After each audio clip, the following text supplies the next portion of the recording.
Esta es la historia de Leyenda Negra Española.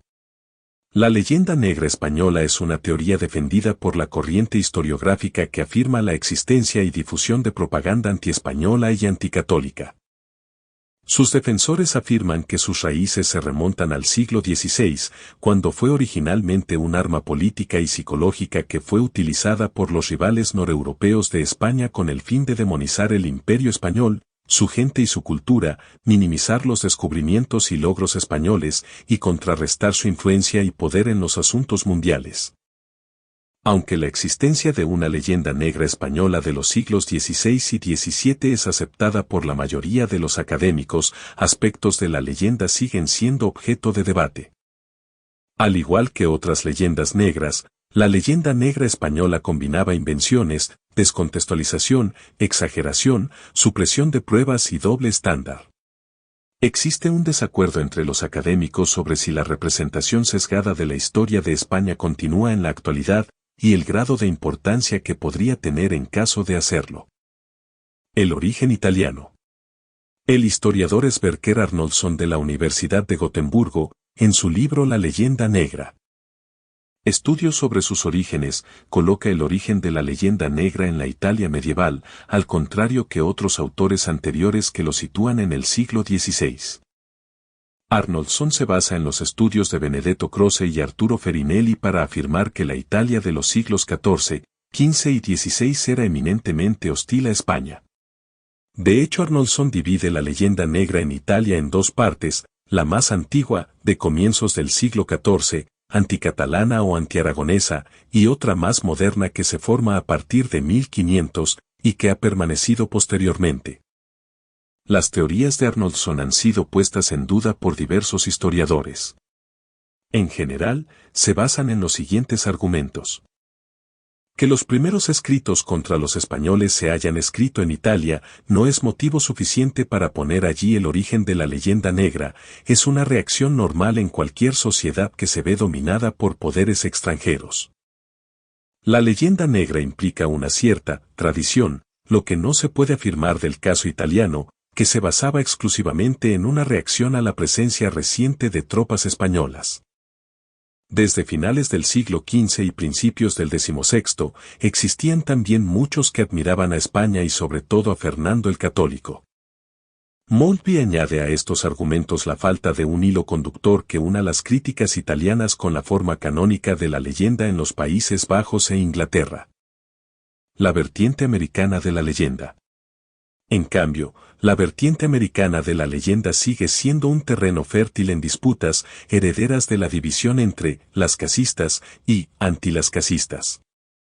Molina Martínez apunta que una de las características más señaladas de la discusión es su obsesiva referencia a la conquista y el hecho de ignorar los 200 años posteriores.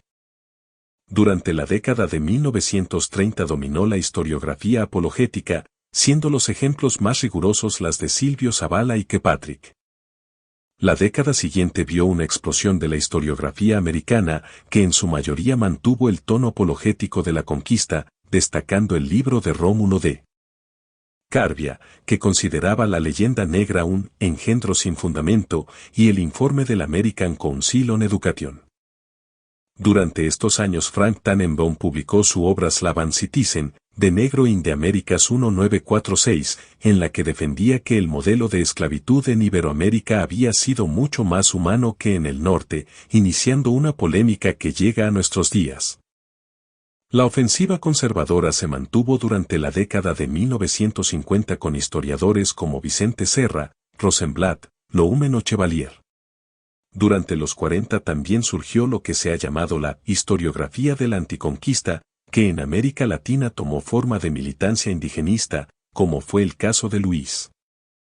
Una de las disputas historiográficas más sonadas fue entre Benjamin Ken y Louis Hanke, que entre 1969 y 1971 desarrollaron sus puntos de vista en las páginas de la revista hispánica American Historical Review. Ken sostenía que la leyenda se asentaba sobre realidades incuestionables, defendiendo la veracidad de las afirmaciones de las casas y dando importancia a la vida diaria de los indígenas y la falta de cumplimiento de las leyes, mostrando los cambios traumáticos que sufrió la población india. En cambio, Hanke advierte sobre las excesivas generalizaciones del dominico, señalando el ingente esfuerzo legislativo de la corona para proteger a los indios, incluyendo castigos a los infractores. La visión hipercrítica de la conquista de América se intensificó durante la década anterior a las celebraciones del quinto centenario. Las críticas más ácidas procedían sobre todo del indigenismo, hasta el punto de que en septiembre de 1986 la XLI Asamblea General de la ONU decidió eliminar de la agenda la celebración del quinto centenario. Las críticas se centraron en la catástrofe demográfica, genocidio, se subrayaron los aspectos más sangrientos de la conquista, a la vez que se minimizaban las victorias españolas, atribuyéndolas a la casualidad o a la debilidad indígena. También se puso especial acento en vincular la herencia colonial con patrones de conducta negativos en la América moderna, el caciquismo, la injerencia militar, la corrupción, la mentalidad conservadora y en general con el subdesarrollo del continente. La polémica sobre la ciencia española y el regeneracionismo. Hacia 1875 estalló la polémica sobre la ciencia española. Mientras que los intelectuales liberales como Núñez de Arce, Manuel de la Revilla o Gumersindo de Azcárate acusaban a la Inquisición y la Iglesia Católica de ser las responsables de la decadencia española, en defensa de la esencia de España, salió un joven Menéndez Pelayo, con textos como M.R. Masón Redivivo y M.R. Masón Redimuerto, en los que defendía que, aunque España no había producido genios en el campo de las ciencias naturales, la religión no había tenido nada que ver. De hecho, Menéndez Pelayo defendió la Inquisición afirmando que había sido necesaria para garantizar la seguridad del Estado y evitar las guerras de religión que habían asolado el resto de Europa. Pérez relaciona esta división de pareceres a finales del siglo XIX con procesos similares en el resto de Europa, como el Kulturkampf alemán, independientemente de que en España hubiese o no tintes de la leyenda negra en la discusión. Hacia finales del siglo XIX, todos los españoles tenían un sentido de inferioridad respecto a Europa.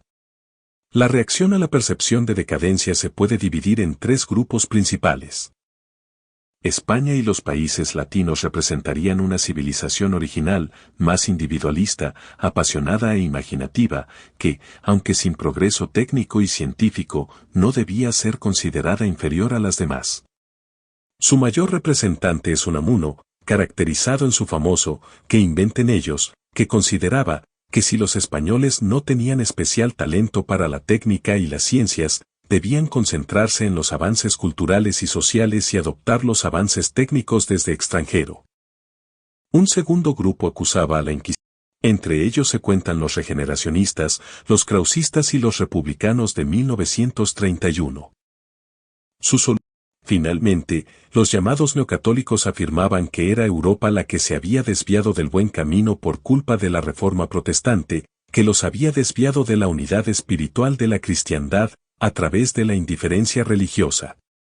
Esta línea de pensamiento abocaría en el nacionalcatolicismo de la dictadura franquista, su expresión más consumada. Los contagiados, que son aquellos que creen en la veracidad de la leyenda negra. Los indignados, que rechazan el concepto como difamación, de manera completa y sin matices. Existiría un tercer grupo minoritario, los libres, los que han permanecido abiertos a la verdad, que se encontrarían entre los dos anteriores, no cayendo en el juego de la leyenda negra, pero sin responder con cerrazón e ignorancia.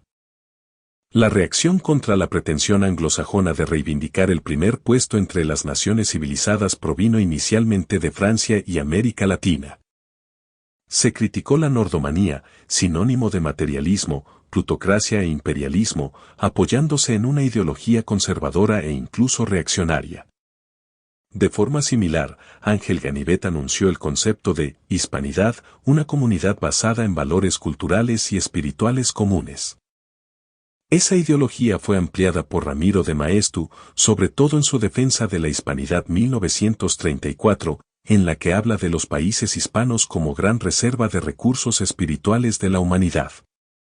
Entre los no conservadores que siguieron este camino se puede mencionar al historiador Rafael Altamira, cuya base de la comunidad hispana no era el Evangelio, sino las técnicas, legislación, instituciones, formas artísticas y culturales aportadas al Nuevo Mundo.